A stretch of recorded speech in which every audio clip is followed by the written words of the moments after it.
हर्षवर्धन का सांस्कृतिक योगदान। हर्षवर्धन ने जिस प्रकार राजनीतिक स्तर पर एक सजग शासक की भूमिका निभाई, उसी तरह उसने सांस्कृतिक उत्थान के लिए भी प्रयास किए। अपने शासनकाल में उसने शिक्षा, साहित्य, कला एवं धार्मिक सहिष्णुता के उत्थान में अनेक प्रयास किए। सोनीपत से तांबे की मोहर तथा मधुबन शिलालेख से ज्ञात होता है कि हर्ष के पूर्वज सर्वोपासक थे। हर्ष भी अपने जीवन के आरंभिक काल में शैव धर्म को मानता था। बांसखेड़ा, ताम्रपत्र एवं नालंदा एवं सोनीपत से प्राप्त मोहरों से भी में उसे महेश्वर कहा गया है। आगे हिंसा के प्रभाव से उसने बौद्ध धर्म की महायान शाखा को अपनाया तो जीवन के अंत तक वह इस धर्म का अनुयायी बना रहा। परंतु उसने इस व्यक्तिगत धर्म का राजकीय धर्म पर कोई प्रभाव नहीं पड़ा। इस समय उसका राजकीय धर्म था सर्वधर्म समभाव। अभिलेखों से ज्ञात होता है कि उसने सभी धर्मों तथा पंथों को समान संरक्षण दिया। हर्षवर्धन की रुचि शिक्षा एवं साहित्य के विकास में भी रही। अपने राज्य में उसने अनेक शिक्षा केंद्रों के विकास में आर्थिक सहयोग दिया। उसने नालंदा विश्वविद्यालय के संचालन के लिए लगभग 100 गांव अनुदान में दिए। हर्षवर्धन के दरबार में क्लासिकल संस्कृत का विकास हुआ। यह स्वयं भी एक विद्वान था। उसे ही रत्नावली, प्रियदर्शिका और नागानंद जैसे ग्रंथों की रचना का श्रेय दिया गया है। वह विद्वानों का महान संरक्षक था। बाणभट्ट, मयूर और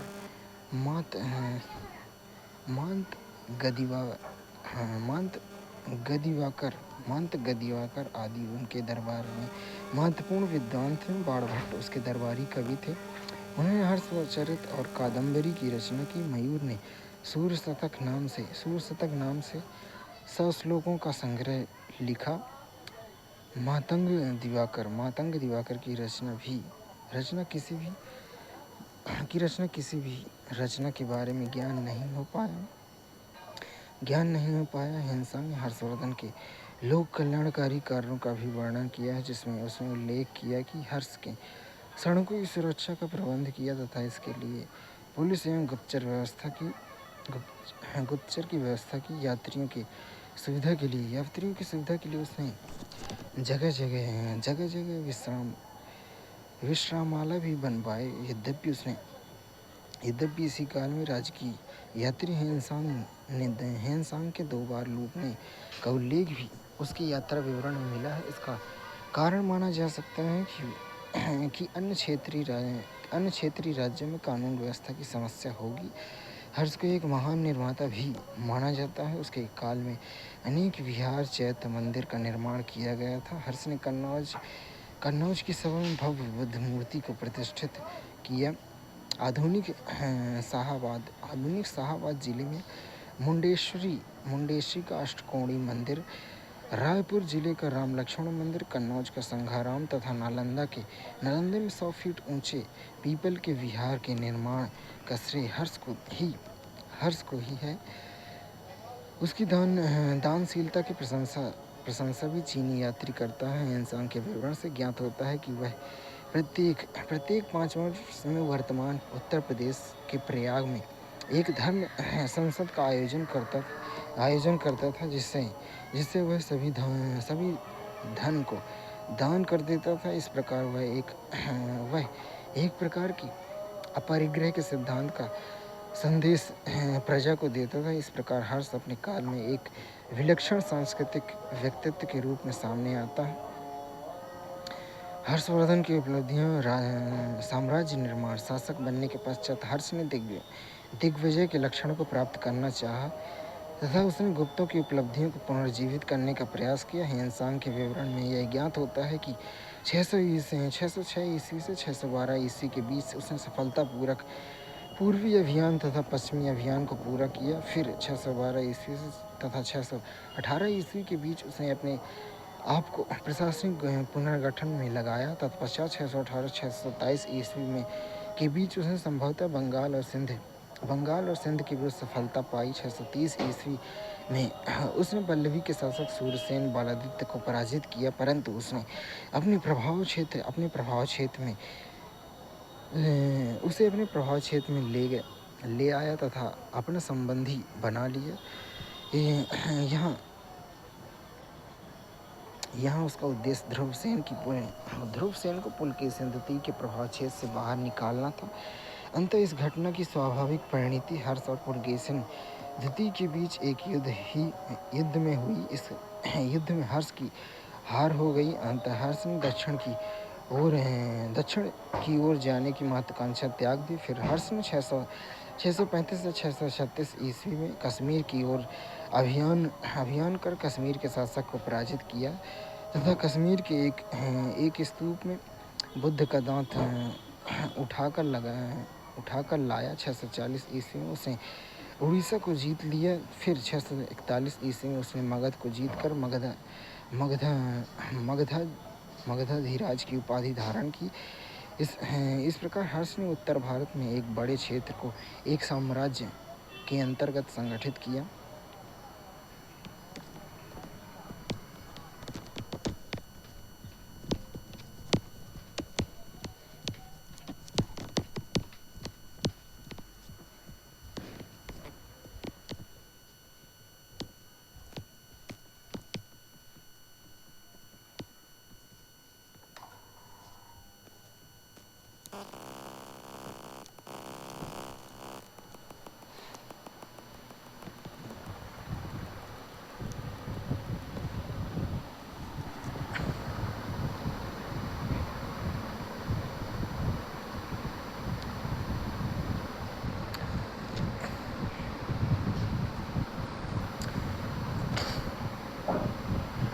प्रशासनिक उपलब्धियां। राजनीतिक प्रशासनिक क्षेत्र में यह काल विकेंद्रीकरण तथा विखंडीकरण का काल था तथा इस प्रक्रिया को रोकना किसी भी एक योग्य शासक की क्षमता से बाहर था। फिर भी हर्षवर्धन की सफलता यह रही कि उसने आवधिक निरीक्षण के द्वारा विघटनकारी प्रवृत्तियों पर अंकुश लगाया।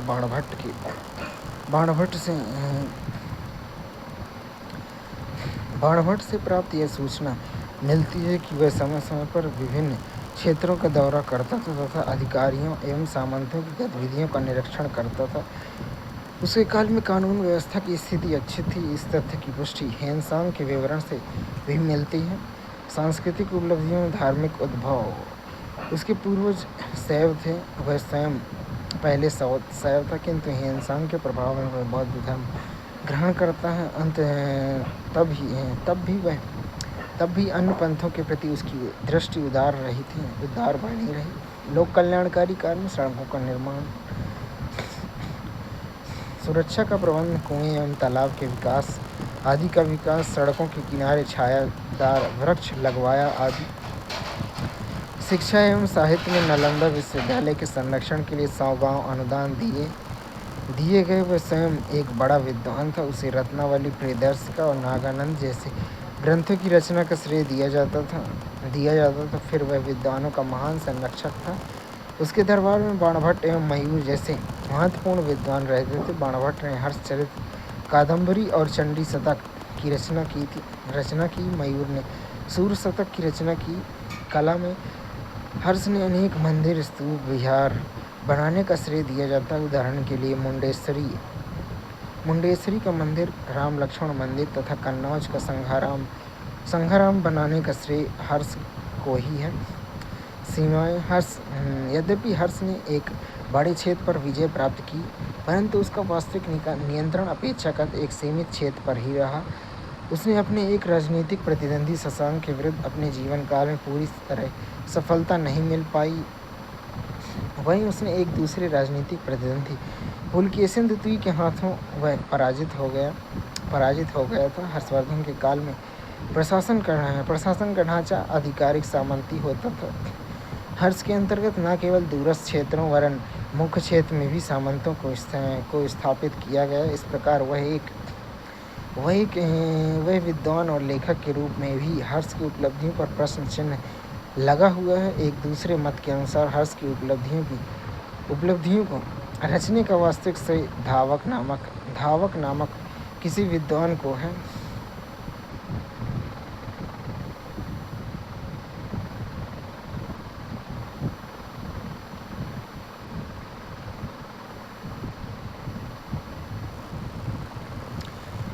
गुप्त और गुप्तोत्तर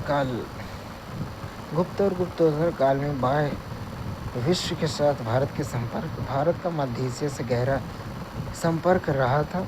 इस संपर्क को प्रेरित करने में बाह्य व्यापार की अहम भूमिका रही। फिर आर्थिक संबंधों में ने परस्पर सांस्कृतिक संबंधों को भी प्रोत्साहन दिया। 6वीं सदी तक भारत का संपर्क पूर्वी रोमन साम्राज्य से रहा था। साथ ही चीन रेशम मार्ग के माध्यम से भूमध्य सागरीय क्षेत्र अथवा पूर्वी रोमन साम्राज्य से जुड़ा हुआ था। चीन एवं पूर्वी रोमन साम्राज्य के बीच होने वाले व्यापार में भारत के मध्यस्थ की भूमिका निभाई। उसी प्रकार भारत पूर्वी रोमन वस्तुओं का निर्यात सीधे तौर पर करता तथा कुछ वस्तुएं दक्षिण पूर्व एशिया से आयात कर पूरा करता। इस प्रकार दक्षिण पूर्व एशिया के साथ भी भारत का संपर्क कायम था। आर्थिक संपर्क में सांस्कृतिक आदान प्रदान को प्रोत्साहन दिया। एक भारतीय विद्वान कुमार जीव ने 4वीं सदी में मध्य एशिया की यात्रा की। 4वीं सदी में ही बौद्ध मत का प्रसार चीन में हुआ। फिर चीन से जापान की ओर भी इसका प्रसार देखा गया। 7वीं सदी तक यह तिब्बत में भी स्थापित हो गया। इस काल में भारतीय धर्म के साथ साथ कला का भी प्रसार हो रहा था। मध्य एशिया के तानहुआंग से चित्रकला का साक्ष्य मिलता है, जिस पर भारतीय चित्रकला का गहरा प्रभाव। उसी प्रकार मध्य एशिया से यारकंद, तुस्फान, मिरन आदि क्षेत्रों में भी चित्रकला के साक्ष्य मिले हैं। इसी तरह दक्षिण पूर्वी एशिया में Indonesia, Malaysia, Malay, Thailand, Angkor Wat, Cambodia आदि क्षेत्रों में भारत का संपर्क था। उदाहरण के लिए थाईलैंड की राजधानी अयोध्या का नाम संभवतः भारतीय क्षेत्र अयोध्या से प्रेरित है। उसी प्रकार मलय नाम स्थल से एक भारतीय बस्ती का साक्ष्य मिला है। कंबोडिया के अंकोर वाट क्षेत्र में एक भव्य विष्णु मंदिर निर्मित हुआ है। फिर अंत में इंडोनेशिया के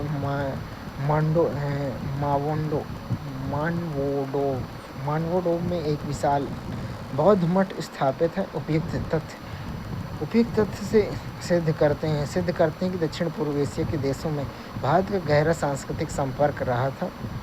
किंतु इन संबंधों की व्याख्या करते हुए निम्नलिखित तथ्यों पर ध्यान रखना आवश्यक है। प्रथम, यह संपर्क एक तरफ नहीं अपितु दो तरफा था। अगर भारतीय संस्कृति ने इस क्षेत्र में प्रभाव छोड़ा तो बदले में वह स्वयं भी प्रभावित हुआ। दूसरे, मध्य एशिया एवं दक्षिण पूर्व एशिया के साथ भारत के संबंधों को वृहद भारत की अवधारणा के संदर्भ में नहीं देखा जाना चाहिए, क्योंकि इन क्षेत्रों पर भारतीय संस्कृति का महज प्रभाव देखा जा सकता है। इन्हें भारतीय उपनिवेश मानना उचित नहीं। विशेषकर दक्षिण पूर्व एशिया के साथ भारत का सांस्कृतिक संबंध का वर्तमान में भी महत्व है। इसके माध्यम से भारतीय सरकार सॉफ्ट पावर के विस्तार का प्रयास कर रही है।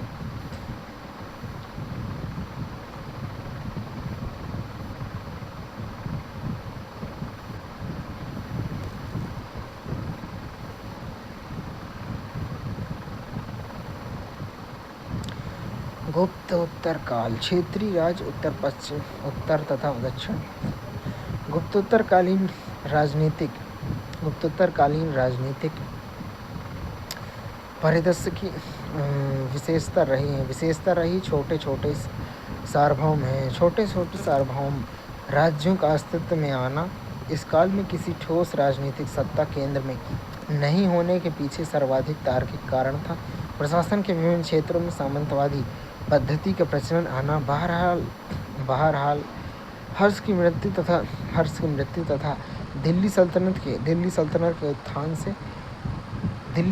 के उत्थान से पूर्व भारत के उत्तरी और दक्षिण क्षेत्र में अनेक राज्यों के अस्तित्व को देखा जा सकता है। यद्यपि इसी काल में चोल साम्राज्य तथा राजपूतों के विभिन्न राज्य भी अस्तित्व में थे, परंतु ये राज्य भी क्षेत्रीय राज्यों में विस्थापित नहीं कर सके। हालांकि इनके प्रभाव में छोटे छोटे राज्यों की भौगोलिक सीमाओं में परिवर्तन अवश्य होते रहे। ऐसे ही कुछ क्षेत्रीय राज्यों को उदाहरण के तौर पर परमार, सेन, चालुक्य, कल्याणी के कदम्ब, होयसल तथा पांड्य राज्य की चर्चा यहाँ की जा रही। परमार 10वीं सदी के आरंभ में मालवा क्षेत्र में प्रतिहार शक्ति की कमजोर पड़ने पर परमार वंश का उदय हुआ। परमार वंश की जानकारी इसके विभिन्न शासकों के अभिलेखों से मिलती है। उदाहरण के लिए सीयक द्वितीय का हारसोल अभिलेख, वाकपति मुंज का उज्जैन अभिलेख, भोज का बांसखेड़ा अभिलेख तथा उदयपुर के नीलकंठेश्वर मंदिर के शिलापट पर अंकित उदयपुर प्रशस्ति अभिलेख हैं। उदयपुर प्रशस्ति से परमार वंश के शासकों के नाम तथा उनकी उपलब्धियों का बृहद ज्ञान होता है। परमार वंश के इतिहास की जानकारी के स्रोत के रूप में साहित्यिक सामग्रियों की भी प्रचुरता है। इसमें पद्मगुप्त विरचित नवशासांक चरित, सेरुतुंग की प्रबंध, चिंतामणि, परमार शासक वाकपति मुंज तथा भोज की विभिन्न रचनाओं एवं आईने अकबरी, अलबरूनी तथा फरिश्ता का विवरण महत्वपूर्ण। उपरोक्त सभी स्रोतों से ज्ञात होता है कि 10वीं सदी के आसपास उपेंद्र अथवा कृष्णराज नामक व्यक्ति ने परमार वंश की स्थापना की थी। इस वंश के प्रारंभिक शासक राष्ट्रकूट शासक के अंतर्गत सामंत थे। परमार शक्ति को राष्ट्रकूटों से स्वतंत्र कराने का श्रेय हर्ष तथा सीयक द्वितीय को दिया जाता।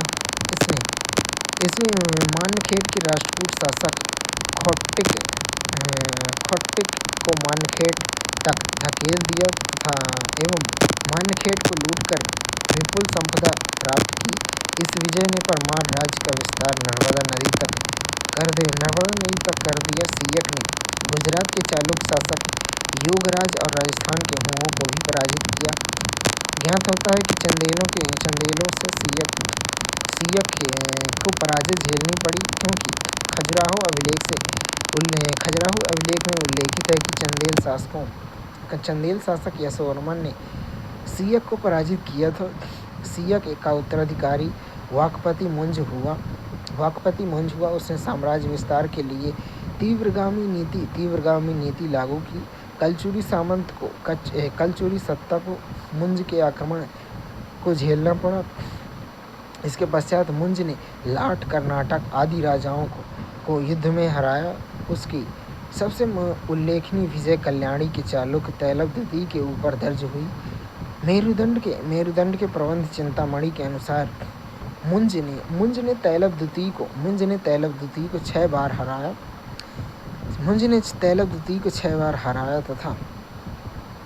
बार हराया तथा उसके राज्य के ऊपरी भाग पर अधिकार भी कर लिया था। यद्यपि तैलभ द्वितीय पर किए गए 7वें आक्रमण में उसे पराजय झेलनी पड़ी।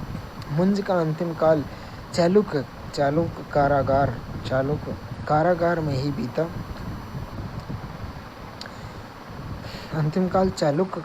में ही बीता।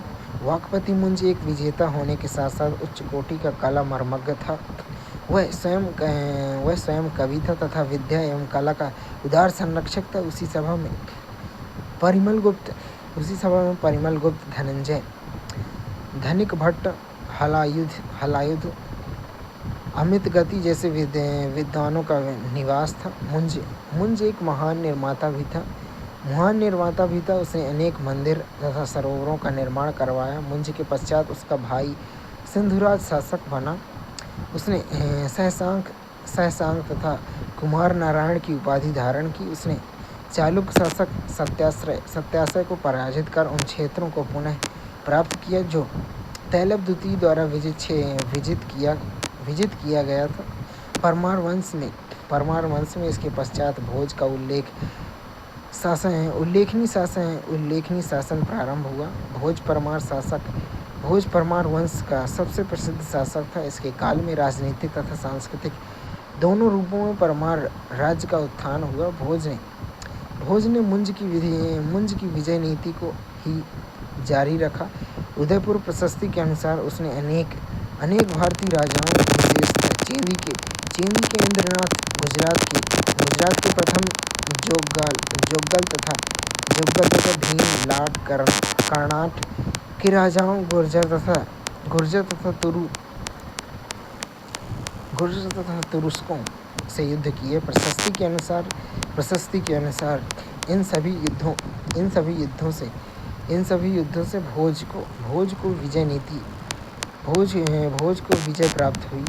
ज्ञात होता है कि भोज के अपने प्रबल प्रतिद्वंदी विद्याधर चंदेल से इसी प्रकार से पराजित भी होना पड़ा। भोज ने मालवा के पश्चिमोत्तर सीमा पर स्थित चौहानों से भी संघर्ष किया तथा कुछ आरंभिक सफलता प्राप्त की, परंतु चौहान शासक चामुंड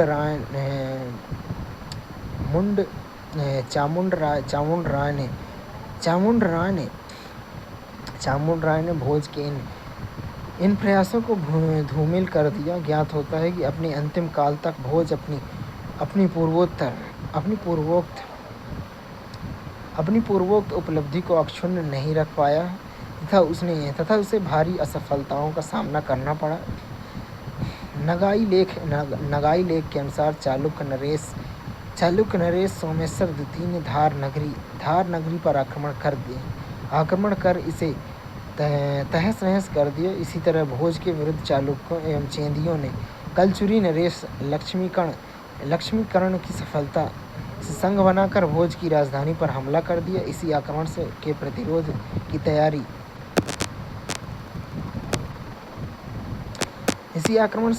की तैयारी में भोज ने अपनी अंतिम सांस ली। यद्यपि भोज का अंतिम काल दुखदायी रहा, तथापि उसका काल परमार राज्य के राजनीतिक तथा सांस्कृतिक उत्कर्ष का काल रहा। उदयपुर लेख में उसकी प्रशंसा में लिखा गया है कि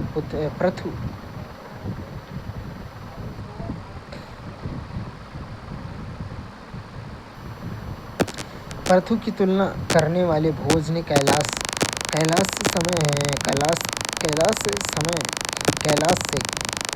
पर्वत तक तथा उदयाचल से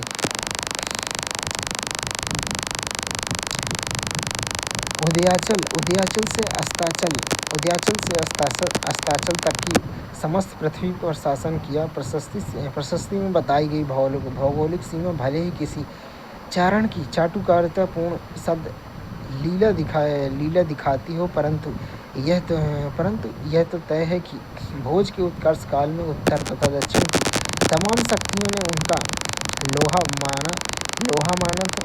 भोज के कार्यकाल को उसकी राजनीतिक विजयों से भी ज़्यादा विद्या, कला तथा स्थापत्य के अभूतपूर्व उन्नति के लिए जाना जाता है। वह स्वयं कवि था तथा उसने साहित्य, व्याकरण, धर्म दर्शन, गणित, वैदक वास्तुकला, कोश आदि पर अनेक पुस्तकें लिखी। उसने सरस्वती कंठाभरण, शब्दानुशासन, युक्ति कल्पत्रुम, साम्रांगण सूत्र, आयुर्वेद, सर्वज्ञ आदि प्रसिद्ध हैं। उसके दरबार में अनेक विद्वानों का निवास था, जिसमें भास्कर भट्ट, दामोदर मिश्र, धनपाल आदि प्रमुख हैं। माना जाता है कि वह क्षेत्र प्रत्येक अच्छे श्लोक की रचना पर विद्वानों को 1,00,000 स्वर्ण मुद्राएं तक प्रदान करता था। उसने धार में एक बहुत बड़ा सरस्वती कंठाभरण नामक विद्यालय भी स्थापित किया था, जो आजकल भोजशाला कहलाता है। भोज द्वारा निर्मित अन्य महत्वपूर्ण स्थापत्यों में भोजसर नाम से प्रसिद्ध तालाब है। धार में सरस्वती मंदिर के समीप उसके एक विजय स्तंभ स्थापित किया है तथा भोजपुर नामक नगर की स्थापना कराई। चित्तौड़ में उसने त्रिभुवन नारायण का मंदिर भी बनवाया।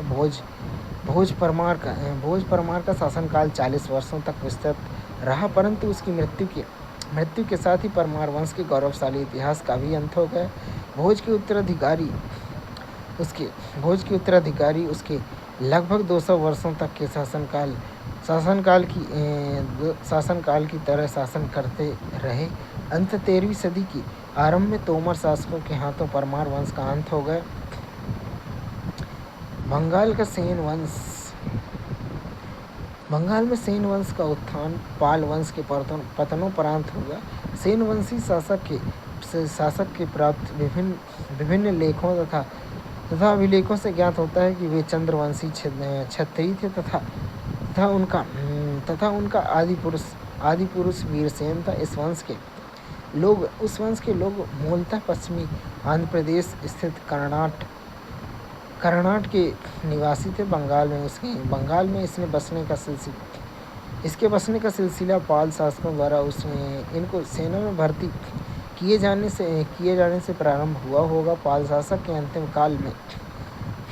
काल में इन सैनिकों द्वारा बंगाल क्षेत्र में अपना प्रभाव स्थापित किया गया तथा कालांतर में स्वतंत्र राज्य की स्थापना कर ली गई। बंगाल में सेन वंश का संस्थापक सामंत सेन को माना जाता है। अपने जीवन के आरंभिक चरण में उसने कर्नाट क्षेत्र में सैन्य गतिविधियां प्रारंभ की, परंतु बाद में राढ़ क्षेत्र में स्थायी प्रभुत्व स्थापित करने में सफल रहा। ज्ञात होता है कि इसके बावजूद उसने कोई राजकीय विरुद्ध धारण नहीं किया। इससे प्रतीत होता है कि उसकी सत्ता अत्यंत सीमित क्षेत्रों तक ही विस्तृत रही। सेन वंशी अभिलेखों से सामंत सेन के पुत्र हेमंत सेन को ही पहली बार महाराजा धीराज की उपाधि दी गई। पाल शासक महिपाल द्वितीय के कार्यकाल में बंगाल के प्रसिद्ध कैवर्त विद्रोह के समय पाल सत्ता की कमजोरी का फायदा उठाकर उसने अपनी शक्ति को बढ़ाने का प्रयास किया। सेन वंश के शासनकाल का गौरवशाली अध्याय विजय सेन के शासक बनने से प्रारंभ होता है। उसने बंगाल में सेनों की सत्ता का विस्तार किया तथा राज्य में शांति व्यवस्था स्थापित कर सांस्कृतिक विकास को प्रमुखता दी।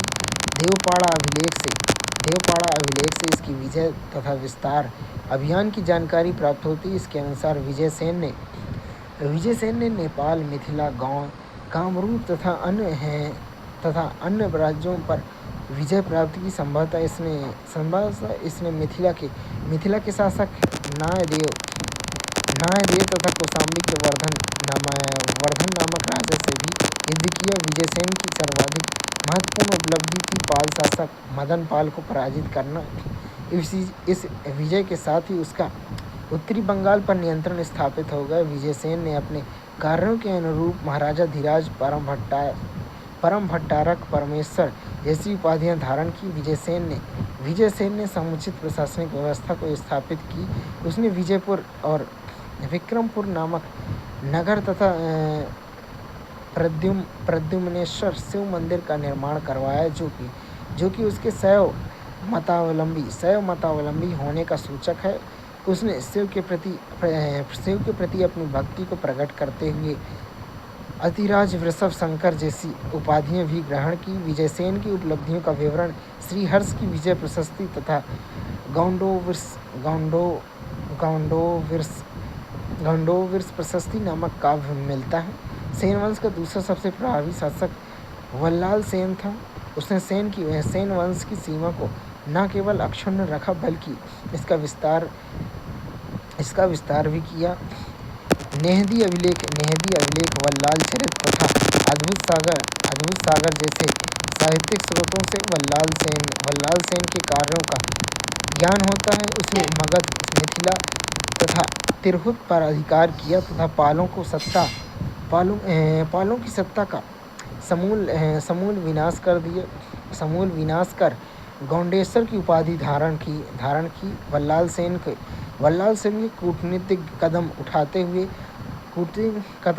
हुए चालुक्य शासकों ने वैवाहिक संबंध स्थापित किए। वल्लाल सेन की सांस्कृतिक उपलब्धियां राजनीतिक उपलब्धियों से अधिक स्पष्ट और प्रभावशाली हैं। इसने भी निरंकुश निशंक शंकर परम भट्टारक जैसी भारी भरकम उपाधि भी धारण किया। उनकी उपाधियों से स्पष्ट होता है कि यह भी शैव मतावलंबी था। इसने बंगाल के विभिन्न सामाजिक सुधारों को प्रोत्साहित किया। इसके संरक्षण में ही बंगाल की कुलीन प्रथा का विकास हुआ। कुल शास्त्र से प्राप्त होता है कि वल्लाल सेन ने कन्नौज के अनेक ब्राह्मण परिवार को बंगाल में बसाया, जिन्होंने इस प्रथा का विकास किया। माना जाता है कि वह स्वयं भी एक बड़ा विद्वान था। उसने स्मृति ग्रंथ दान सागर तथा ज्योतिष ग्रंथ अद्भुत सागर की रचना की। बंगाल के सेन वंश का अंतिम महान शासक लक्ष्मण सेन था। ज्ञात होता है कि संपूर्ण बंगाल इसके आधिपत्य में था क्योंकि इसके विभिन्न अभिलेख संपूर्ण बंगाल से प्राप्त हुए हैं। इसने अपने विजय अभियान के क्रम में कन्नौज, बनारस, इलाहाबाद तथा सैनिक अभियान किए। संभवतः कलिंग तथा कामरूप पर भी इसने आक्रमण किया। इसका संघर्ष कलचुरियों से भी हुआ। विश्वरूप सेन के मदनपाड़ा अभिलेख से उसे अश्वपति, गजपति, परम भट्टारक, गौणेश्वर जैसी अनेक गौरवशाली उपाधियों से विभूषित किया गया। ऐसा प्रतीत होता है कि शासन के उत्तरार्ध में सामंतों के सक्षम लक्ष्मण सेन की शक्ति कमजोर पड़ने लगी थी। इसका लाभ उठाकर बंगाल के सामंतों ने अपनी स्वतंत्रता की घोषणा कर दी। संभवतः बख्तियार खिलजी के आक्रमण से पूर्व ही लक्ष्मण सेन आधुनिक सुंदरवन तथा मेघना नदी के पूर्व वाले क्षेत्र में अपना अधिकार खो चुका था। बख्तियार खिलजी के अनायास आक्रमण से लक्ष्मण सेन के प्रशासन को शिथिल कर दिया। लक्ष्मण सेन की उपलब्धियां राजनीतिक के साथ साथ सांस्कृतिक क्षेत्र में भी महत्वपूर्ण है। मिन्हाज सिराज इस शासक की दानशीलता तथा यज्ञप्रियता की प्रशंसा करता है, तो राजशेखर अपने प्रबंध कोश में उसकी न्यायप्रियता, संपत्ति सेना की प्रशंसा करता है। लक्ष्मण सेन ने स्वयं विद्वानों, कलाकारों का आश्रयदाता था। उसके दरबार में जयदेव, हलायुध, धोई, श्रीधर दास जैसे विद्वानों का निवास था। स्वयं लक्ष्मण सेन ने एक संवत ईरा का भी आरंभ किया था, जिसे संभवतः उसके सिंहासनारोहण से प्रारंभ होता है। अपने पूर्वजों के विपरीत उसने शैव धर्म को संरक्षण दिया। इसलिए उसने अपने अभिलेखों को नारायण की स्थिति से प्रारंभ करवाया। संभवतः वैष्णव धर्म की इसी आधारशिला पर कालांतर में चैतन्य महाप्रभु ने बंगाल में अपने धर्म को पल्लवित तथा पुष्पित किया।